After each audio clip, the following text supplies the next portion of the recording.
DryArc is a very important initiative because it is dealing with an area of the world which is representing almost 40%, 30–40% of the total world population.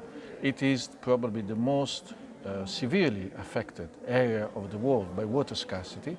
So we have to deal with this kind of problem, especially under the threat of climate change. And we all know what are the main consequences of water scarcity: migration, political instability, social turmoil. So an initiative like DryArc can only be useful, and it must be sustained more and more in the future days and months and years. We have, as ICID, we have an international program, one of the main international programs. It's called IRPID.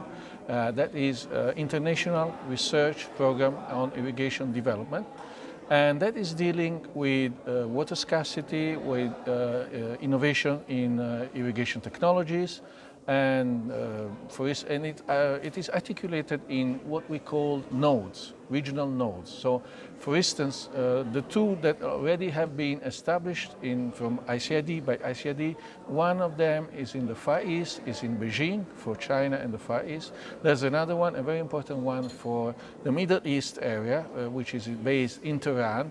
We are thinking right now at the moment to establish one for Central Asia, like in Uzbekistan or somewhere around there. And there is a fourth one which is just being established very recently for the Mediterranean Southern Europe area, because climate change is not just an issue of the water scarcity affected countries, but it's something we are facing now, and it's coming much faster, much more rapidly than we could ever imagine.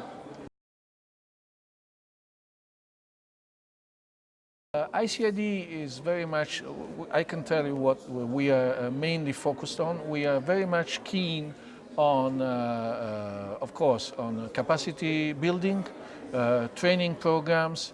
We are very much keen on giving advice.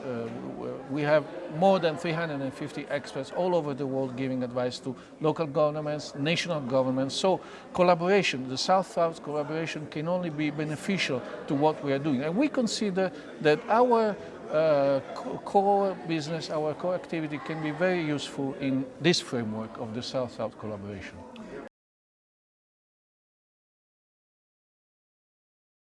Right now, we have to deal, I think my research priority, we have to deal with water savings in irrigation, because as everybody knows, irrigation is the most important sector of utilization for water. So what is around the world? The problem is also the transferring of these innovations.